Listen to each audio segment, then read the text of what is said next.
ഒരിക്കൽ കൂടി ഗാന്ധിജിയുടെ നേതൃത്വത്തിൽ രാജ്യം ബ്രിട്ടീഷ് ഇന്ത്യയിലെ ഗവൺമെൻറ്റിനെ നേരിട്ടു. ജനങ്ങളാകെ പ്രതീക്ഷാനിർഭരരായി. സ്വതന്ത്രമാകുന്ന അവസ്ഥയിലേക്ക് അടുക്കാൻ അത് നിശ്ചയദാർഢ്യം പൂണ്ടു. ഉപ്പ് സത്യാഗ്രഹത്തോടെയാണ് ഗാന്ധിജി സിവിലാജ്ഞാ ലംഘന പ്രസ്ഥാനത്തിന് തുടക്കം കുറിച്ചത്. ഉപ്പ് നിർമ്മിക്കാനുള്ള ബ്രിട്ടീഷ് ഗവൺമെൻറ്റിൻ്റെ കുത്തകയും ഉപ്പ് നികുതിയും സാധാരണക്കാരന് കടുത്ത പ്രതിസന്ധികളാണ് സൃഷ്ടിച്ചത്. അതിനാലാണ് അതിനെതിരെ പ്രതിഷേധിക്കുന്നതിന് അദ്ദേഹം മുൻഗണന നൽകിയത്. ഉപ്പ് സത്യാഗ്രഹം തുടങ്ങുന്നതിന് മുമ്പ് 11 ആവശ്യങ്ങൾ ഉന്നയിച്ചുകൊണ്ട് വൈസ്രോയി ഇർവിൻ പ്രഭുവിന് ഗാന്ധിജി കത്തെഴുതി. കത്തിലെ ആവശ്യങ്ങൾ വൈസ്രോയി തള്ളിക്കളഞ്ഞു. ചായക്കോപ്പയിലെ കൊടുങ്കാറ്റ് എന്നാണ് അദ്ദേഹം സമരസന്നാഹത്തെ വിലയിരുത്തിയത്. വൈസ്രോയിയുടെ പ്രതികൂല നിലപാടിനോട് ഗാന്ധിജി ഇപ്രകാരം പ്രതികരിച്ചു: ഞാൻ അപ്പം ചോദിച്ചു, കിട്ടിയത് കല്ലാണ്. ഉപ്പ് സത്യാഗ്രഹത്തിന് പുറപ്പെടും മുമ്പ് അദ്ദേഹം പറഞ്ഞു, ഒന്നുകിൽ ഞാൻ ലക്ഷ്യം നേടി തിരിച്ചു വരും, പരാജയപ്പെട്ടാൽ ഞാൻ എൻ്റെ ജനം സമുദ്രത്തിന് സംഭാവന നൽകും. അഹമ്മദാബാദിലെ സബർമതി ആശ്രമത്തിൽ 1918 മുതൽ തൻ്റെ വസതിയായ ഹൃദയകുഞ്ചിൽ നിന്നാണ് 78 അനുയായികളുമായി 61കാരനായ മഹാത്മാജി 1930 മാർച്ച് 12 ചരിത്രപ്രസിദ്ധമായ ഉപ്പ് സത്യാഗ്രഹ ജാഥ ആരംഭിച്ചത്. 386 കിലോമീറ്റർ അഥവാ 240 മൈൽ അകലെ ഗുജറാത്തിൽ ഇന്ത്യയുടെ പശ്ചിമ തീരത്തുള്ള ദണ്ഡി കടപ്പുറമാണ് ഉപ്പു നിയമം ലംഘിക്കുന്നതിനുള്ള ലക്ഷ്യസ്ഥാനമായി ഗാന്ധിജി തിരഞ്ഞെടുത്തത്. വിഷ്ണു ദിഗംബർ പലുസ്കർ ഈണമിട്ട രഘുപതി രാഘവ രാജാറാം എന്ന ഗാനം സംഘാംഗങ്ങൾ ആവേശപൂർവ്വം പാടിക്കൊണ്ട് മുന്നോട്ട് നീങ്ങി. ഓരോ ദിവസവും മാധ്യമങ്ങൾ ജാഥയുടെ പുരോഗതിയും ഗാന്ധിജിയുടെ പ്രസംഗങ്ങളും ജനങ്ങളുടെ മേലുള്ള അദ്ദേഹത്തിൻ്റെ സ്വാധീനവും റിപ്പോർട്ട് ചെയ്തു. അദ്ദേഹത്തിൻ്റെ മാർഗത്തിലുള്ള നൂറുകണക്കിന് ഗ്രാമജീവനക്കാർ ഉദ്യോഗം രാജിവെച്ചു. ഓരോ ദിവസവും നൂറുകണക്കിന് ആളുകൾ ജാഥയിൽ അണിചേർന്നതിൻ്റെ ഫലമായി അത് 2 മൈലോളം നീളം കൈവരിച്ചു. 24 ദിവസം കൊണ്ട് 4 ജില്ലകളും 48 വില്ലേജുകളും പിന്നിട്ട് ഏപ്രിൽ 5 സംഘാംഗങ്ങൾ ലക്ഷ്യസ്ഥാനത്തെത്തി. ശക്തിക്കെതിരെ ശരി നടത്തുന്ന ഈ യുദ്ധത്തിൽ ലോകത്തിൻ്റെ അനുകമ്പ തനിക്ക് ആവശ്യമുണ്ടെന്ന് ഗാന്ധിജി പ്രഖ്യാപിച്ചു. അടുത്ത ദിവസം ദണ്ഡി കടപ്പുറത്ത് നിന്ന് ഒരു പിടി ഉപ്പ് വാരിയെടുത്ത് ഗാന്ധിജി പ്രതീകാത്മകമായി ഉപ്പ് നിയമം ലംഘിച്ചു. ഇതോടെ ഞാൻ ബ്രിട്ടീഷ് സാമ്രാജ്യത്തിൻ്റെ അസ്ഥിവാരം ഇളക്കുകയാണ്, ഗാന്ധിജി പറഞ്ഞു. കടൽവെള്ളം കുറുക്കി ജാഥാംഗങ്ങൾ ഉപ്പ് നിർമ്മിച്ചു. ഉപ്പ് സത്യാഗ്രഹം ലോകമാധ്യമങ്ങൾ വമ്പിച്ച പ്രാധാന്യത്തോടെ പ്രസിദ്ധപ്പെടുത്തി. ഉപ്പ് പെട്ടെന്ന് നിഗൂഢമായ ഒരു വാക്കായി മാറി, ശക്തിയുടെ ഒരു വാക്ക്. ജവഹർലാൽ നെഹ്റു ആ സന്ദർഭത്തെ ഇപ്രകാരം വിവരിച്ചു: പ്രശസ്ത അമേരിക്കൻ പത്രപ്രവർത്തകനായ ബെബ് മില്ലറുടെ റിപ്പോർട്ടുകൾ ബ്രിട്ടൻ ഇന്ത്യയിൽ നടത്തുന്ന കോളനി ഭരണത്തിനെതിരെ ലോകമെമ്പാടും പൊതുജനാഭിപ്രായം രൂപപ്പെടുത്തുന്നതിന് വലിയൊരു പങ്ക് വഹിച്ചു. പ്രശസ്തമായ ടൈം മാഗസിൻ മഹാത്മാഗാന്ധിജിയെ 1930 പേഴ്സൺ ഓഫ് ദ ഇയറായി തിരഞ്ഞെടുത്തു. ഈ പ്രത്യേകത സ്വന്തമായ ആദ്യ ഇന്ത്യക്കാരനാണ് മഹാത്മാഗാന്ധി. മോത്തിലാൽ നെഹ്റു ദണ്ഡി യാത്രയെ ശ്രീരാമൻ്റെ ലങ്കയിലേക്കുള്ള പ്രയാണത്തോട് ഉപമിച്ചപ്പോൾ സുഭാഷ് ചന്ദ്രബോസ് അതിനെ എൽബയിൽ നിന്ന് പാരീസിലേക്കുള്ള നെപ്പോളിയൻ്റെ മാർച്ചിനോട് താരതമ്യപ്പെടുത്തുകയുണ്ടായി. നിയമലംഘന പ്രസ്ഥാനം രാജ്യത്തിൻ്റെ ഇതര ഭാഗങ്ങളിൽ. നിയമലംഘന പ്രസ്ഥാനം അതിവേഗം രാജ്യത്തിൻ്റെ ഇതര ഭാഗങ്ങളിലേക്ക് വ്യാപിച്ചു. ബോംബെ പ്രവിശ്യയിലും കർണാടകത്തിലും സെൻട്രൽ പ്രൊവിൻസിലും വനനിയമങ്ങൾ ലംഘിക്കപ്പെട്ടു. പൂർവേന്ത്യയിൽ ആളുകൾ കാവൽ നികുതി അടയ്ക്കാൻ വിസമ്മതിച്ചു. വിദേശ വസ്ത്രങ്ങൾ ബഹിഷ്കരിക്കുന്നതിനും ഹർത്താലും പ്രകടനങ്ങളും നടത്തുന്നതിനും ജനം പങ്കാളികളായി. സത്യാഗ്രഹങ്ങളിൽ ലക്ഷക്കണക്കിന് പേർ ഭാഗമായി.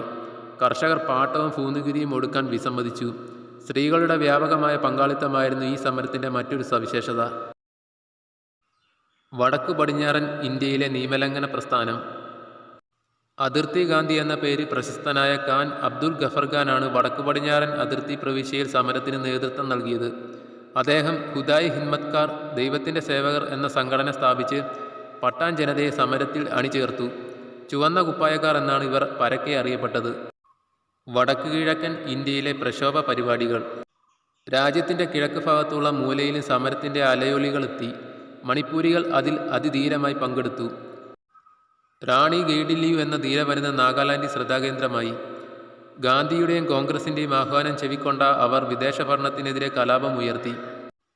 ചെറുപ്പക്കാരിയായ അവരെ പിടികൂടി ബ്രിട്ടീഷ് സർക്കാർ ജീവപര്യന്തം തടവിന് ശിക്ഷിച്ചു. 1947 സ്വതന്ത്ര ഇന്ത്യയുടെ ഗവൺമെൻറ് സ്വതന്ത്രമാക്കും വരെ അസമിലെ ഇരുളടഞ്ഞ ജയിലറകളിലായിരുന്നു അവരുടെ ജീവിതം. തമിഴ്നാട്ടിലെ ഉപ്പ് സത്യാഗ്രഹം.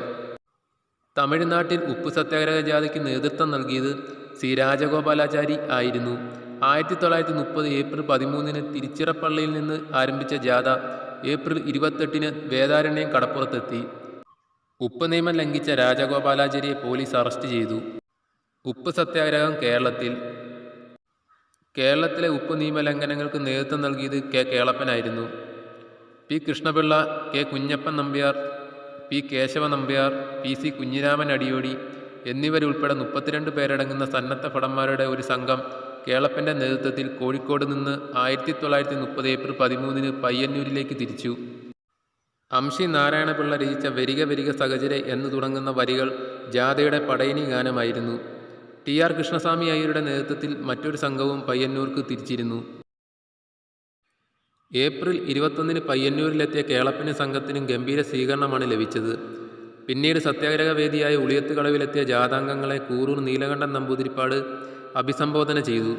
അതിനുശേഷം അവർ നിയമം ലംഘിച്ച് ഉപ്പുണ്ടാക്കി ജനങ്ങൾക്ക് നൽകി. ഏപ്രിൽ 23 മുഹമ്മദ് അബ്ദുറഹിമാൻ സാഹിബ്, മൊയ്തു മൗലവി, മൊയ്യാരത്ത് ശങ്കരൻ എന്നിവർ ഉപ്പു നിയമലംഘനങ്ങളിൽ സജീവമായി പങ്കെടുത്തു. സമാധാനപരമായി നടന്നുകൊണ്ടിരുന്ന നിയമലംഘന പ്രസ്ഥാനം 1930 മെയ് 5 ഗാന്ധിജിയെ അറസ്റ്റ് ചെയ്തതോടെ പ്രക്ഷുബ്ധമായി. പോലീസ് കേളപ്പനെ അറസ്റ്റ് ചെയ്തപ്പോൾ മൊയ്യാരത്ത് ശങ്കരൻ നേതൃത്വം ഏറ്റെടുത്തെങ്കിലും താമസിക്കാതെ അദ്ദേഹവും അറസ്റ്റിലായി. പിന്നീട് സത്യാഗ്രഹ കേന്ദ്രം പയ്യന്നൂരിൽ നിന്ന് കോഴിക്കോട്ടേക്ക് മാറ്റി. മെയ് 12 കോഴിക്കോട് കടപ്പുറത്ത് വെച്ചും ഉപ്പുനിയമം ലംഘിക്കപ്പെട്ടു. മദ്യശാല പിക്കറ്റിംഗ്, വിദേശ വസ്ത്ര ബഹിഷ്കരണം തുടങ്ങിയ സമരമുറകളും ഇതോടൊപ്പം സ്വീകരിച്ചു. നേതാക്കൾ ഉൾപ്പെടെയുള്ള സത്യാഗ്രഹികളെ പോലീസ് ക്രൂരമായി നേരിട്ടു. 500-ലേറെ പേർ നിയമലംഘനത്തിന് ജയിലിൽ അടയ്ക്കപ്പെട്ടു. ബെല്ലാരി ജയിലിൽ അടയ്ക്കപ്പെട്ട പി സി കുഞ്ഞിരാമൻ അടിയോടി 43 ദിവസത്തെ ഉപവാസത്തിനൊടുവിൽ ജയിലിൽ വെച്ച് മരിച്ചു. ബ്രിട്ടീഷ് ഇന്ത്യയുടെ ഭാഗമായ മലബാറിൽ നടന്ന ഈ നിയമലംഘനങ്ങളിൽ തിരുവിതാംകൂറിൽ നിന്ന് പി കൃഷ്ണപിള്ള, എൻ വി ഗുരുക്കൾ, പൊന്നറ ശ്രീധർ, കെ കുമാർ എന്നിവരടങ്ങുന്ന ഒരു സംഘം സന്നദ്ധ ഭടന്മാർ പങ്കെടുത്തിരുന്നു. മലബാറിലെ നിരവധി ജനകീയ സമരങ്ങളുടെയും സമ്മേളനങ്ങളുടെയും വേദിയായ പയ്യന്നൂർ രണ്ടാം ബർദോളി എന്ന് വിശേഷിപ്പിക്കപ്പെട്ടു. റംസെ മക്ഡൊണാൾഡ് പ്രധാനമന്ത്രിയായ ബ്രിട്ടീഷ് ഗവൺമെൻറ് സത്യാഗ്രഹ സമരത്തെ അടിച്ചമർത്താൻ നടപടികൾ കൈക്കൊണ്ടു. മെയ് 5 ഗാന്ധിജിയെ തടവിലാക്കി. സത്യാഗ്രഹികളെക്കൊണ്ട് രാജ്യമെമ്പാടുമുള്ള ജയിലുകൾ നിറഞ്ഞു. ആയിരക്കണക്കിന് സന്നദ്ധ ഭടന്മാർ പോലീസിൻ്റെ ക്രൂരമർദ്ദനത്തിനിരയായി. പെഷവാർ, കോൾഹാപൂർ എന്നിവിടങ്ങളിൽ വെടിവെപ്പുണ്ടായി. കോൺഗ്രസിനെ നിയമവിരുദ്ധ സംഘടനയായി പ്രഖ്യാപിച്ചു. ദേശീയ പ്രസ്ഥാനം കൂടുതൽ ശക്തി കൈവരിച്ചു. ഗാന്ധി ഇർവിൻ ഉടമ്പടി 1931. വൈസ്രോയി ഇർവിൻ പ്രഭു കോൺഗ്രസുമായി ഒത്തുതീർപ്പ് ചർച്ചയ്ക്ക് തയ്യാറായി. തേജ് ബഹദൂർ സപ്രുവും എം ആർ ജയകുമാറുമാണ് ഇതിന് സാഹചര്യമൊരുക്കിയത്. തുടർന്ന് ഡൽഹിയിൽ വെച്ച് ഇർവിൻ പ്രഭുവും ഗാന്ധിജിയും തമ്മിൽ നടന്ന ഒത്തുതീർപ്പ് സംഭാഷണങ്ങളുടെ ഫലമായി 1931 മാർച്ച് 5 ഒരു കരാറ് ഒപ്പുവെച്ചു.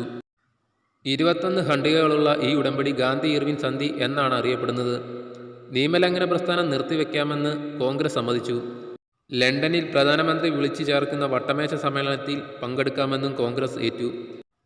അക്രമരഹിതരായ രാഷ്ട്രീയ കുറ്റവാളികളെ മോചിതരാക്കുക, സർക്കാർ കണ്ടുകെട്ടിയ ഭൂമി തിരിച്ചു നൽകുക, ഉപ്പുണ്ടാക്കാൻ സൗകര്യമുള്ള സ്ഥലങ്ങളിൽ താമസിക്കുന്നവർക്ക് സ്വന്തം ഉപയോഗത്തിനായി അവിടവിടെ ഉപ്പ് സംഭരിക്കാനുള്ള അനുവാദം നൽകുക, സമാധാനപരമായ പിക്കറ്റിങ്ങിന് അവസരം നൽകുക തുടങ്ങിയവയായിരുന്നു ഗാന്ധി ഇർവിൻ സന്ധിയിലെ പ്രധാന വ്യവസ്ഥകൾ. ഗാന്ധിജിയെ വിൻസ്റ്റൺ ചർച്ചിൽ അർത്ഥനഗ്നനും രാജ്യദ്രോഹിയുമായ ഫക്കീർ എന്ന് വിശേഷിപ്പിച്ചുകൊണ്ട് കുപ്രസിദ്ധമായ പ്രസ്താവന ഇറക്കിയത് ചർച്ചയ്ക്കായി ഗാന്ധിജി വൈസ്രോയി കൊട്ടാരത്തിലെത്തിയ അവസരത്തിലായിരുന്നു.